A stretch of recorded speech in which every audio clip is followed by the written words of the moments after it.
The Bible Treasury. A monthly magazine of papers on scriptural subjects.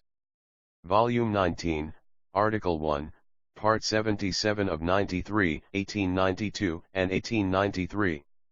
The Early Chapters of Genesis. By William Kelly. Genesis 10 verse 25.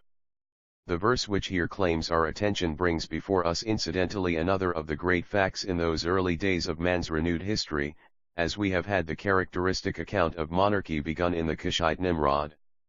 And to Eber were born two sons, the name of the one was Peleg, for in his days was the earth divided, and his brother's name was Joktan, verse 25. In verse 21 a notable mark was set upon Eber when his forefather was introduced in the unusual terms of father of all the children, or sons, of Eber, though several generations after, not Arphaxids, nor Salahs, but Ebers. So contrariwise, though not so strikingly perhaps, Ham had to bear the shame of being designated father of Canaan, Genesis 9 verse 18. Thus does God call us on the one hand to heed him who inherited the curse and was the instrument of the enemy in striving to hinder Israel in due time taking possession of the promised land, and on the other to learn the interest he took in giving us to look onward to those who stood in the first line of the heirs of Shem's blessing, for blessed be Jehovah the God of Shem.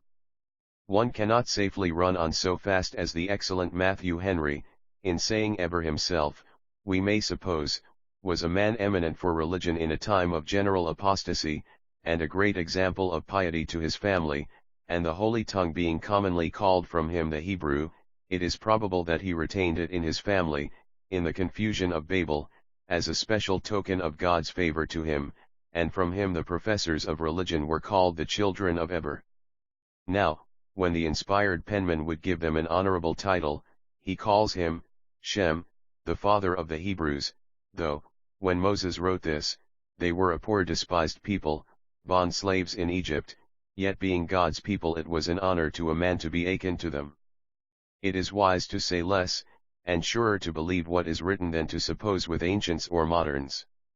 Goodness, he adds, is true greatness, but in the case, before us, we may be content with ascribing both in the highest degree to the Blesser without being too confident sponsors for the blessed.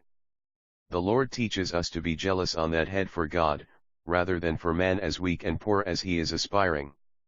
Of Eber, we have two sons, Peleg, which means division, the first named, and Joktan his brother. In connection with the former, a new and important fact is noted as to the earth and its future history. In the days of Peleg, the earth was divided. Such is the meaning of Peleg's name, for as the rule the names then given to men were significant.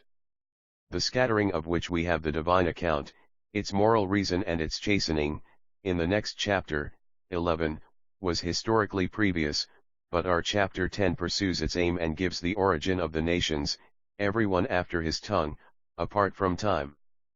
But as we had, verses 8 to 11, in Nimrod the assumption of power and the spread of dominion from Babel the beginning of his kingdom, so here we have in Peleg's days the earth divided.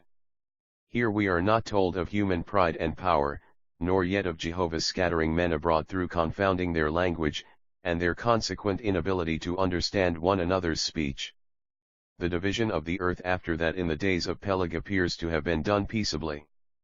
But it is a fact which has subsisted ever, whatever the emigration of peoples through stress of circumstances or desire of bettering their lot. Of Joktan we leave the details till we consider the verses that follow.